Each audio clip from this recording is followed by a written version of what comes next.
I mean, there are so many things. You give your take on quite a few videos that come across, that you come across online. One in particular, and this was one that I was like, ooh, I got to bring it up. There was an episode of the Dear Future Wifey podcast. Shout out to Latiris. He is a friend of the show. He's been on the show before. And there was a couple on his show that the woman said she was graced by God to really endure quite a bit of pain and suffering at the hands of her husband. She was ironing his clothes to go see his side chick. Yeah, she was being abused. I don't know if she's still being abused, but everything she named in her scenario is a perfect example of like emotional abuse. Yeah. Yeah. I mean, when you did your breakdown of this, this sparked quite the conversation because even Latiris got in. You all ended up doing a live together. Because so you have platforms and people are sharing information, and his platform has a lot of a lot of believers and people who are looking for partnership and looking to this for an example. And when you have this kind of platform, you also think that the people that they bring onto the show are meant to be an example. Like, I'm bringing on individuals who are what you're looking for, like happy and healthy marriages. So to put this broad, like the significant example of emotional abuse, which was shrouded in like spiritual guidance and all that on such a huge platform, it was incredible. It was harmful.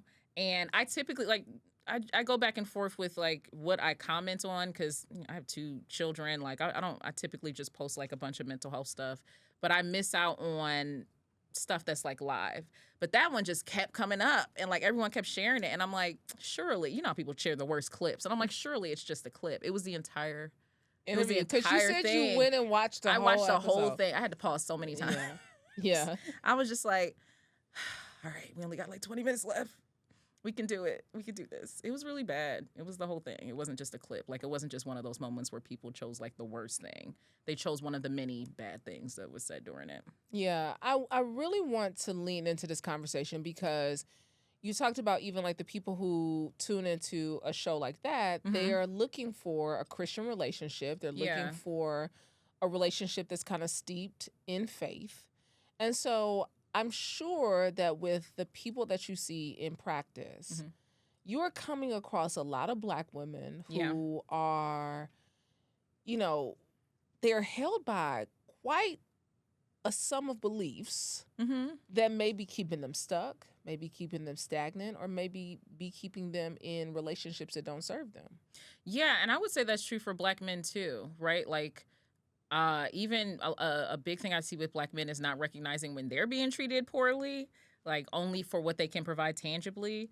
And then, not generally, but there are a lot of internalized beliefs for Black women about what they deserve that might be holding them back, lack of recognition. But the thing with difference with most of the Black men and Black women I've seen is we're more so allowed to show our emotions. We've had more time to think that it's healthy to process our emotions. But Black men, it's not that. Like, they're not allowed to have emotions, discuss them most of the time from childhood. So it's really difficult for them to even acknowledge that the emotions are present. And then to build a relationship with someone, and you have to have some aspect of vulnerability and transparency. It's like you're being asked to do something that's never been considered healthy or okay. For like Black men, it's like, okay, so I'm an adult now and you want me to share my emotions.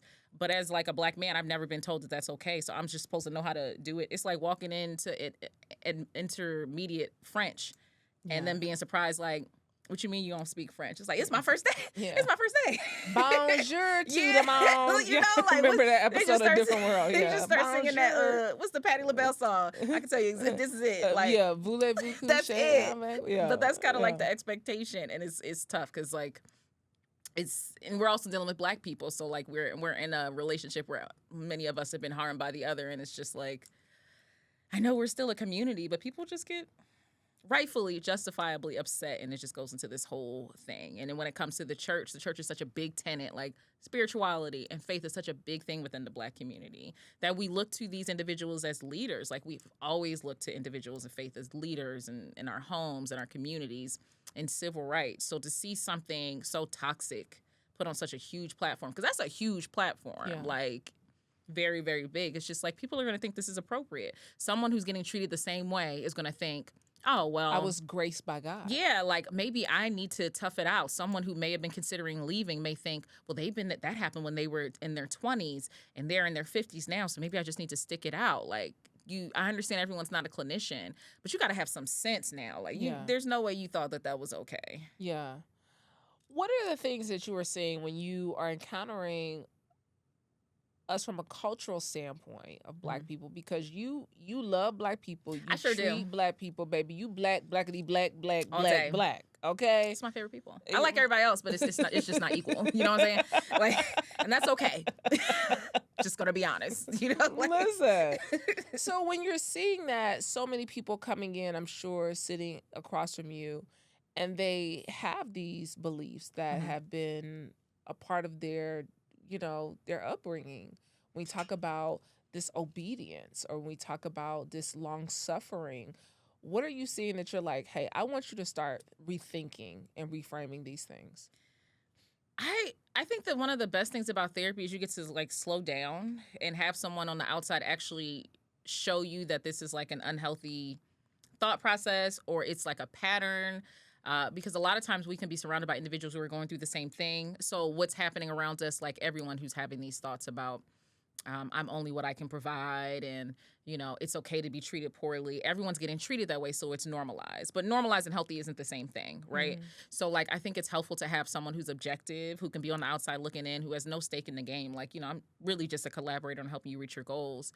To be like, have you noticed a pattern when, people try to get closer to you, all of a sudden, like, there's justification to never see them again?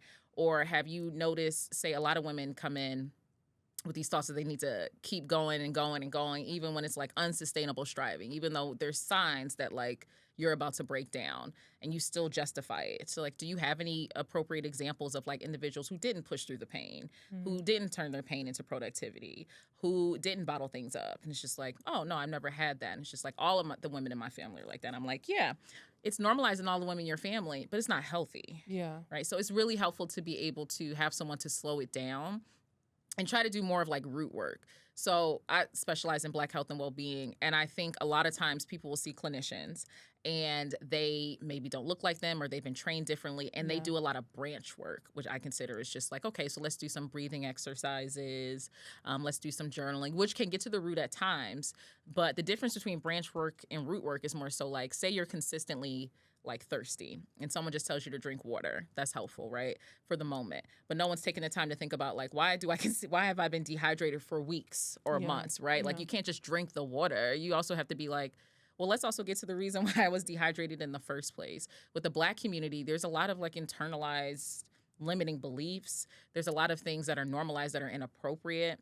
It's really hard for us to create a life for ourselves or healthy relationships that we haven't seen up close. Yeah. So we're doing so much additional work, and then half the time it's not even being acknowledged. If that blessed you, trust me, you've only scratched the surface. There's so much more wisdom, truth, and transformation waiting in the full conversation. Click the link in the caption below to watch the entire interview, and don't forget to like, comment, and subscribe so you never miss an episode of Vault Empowers Talks.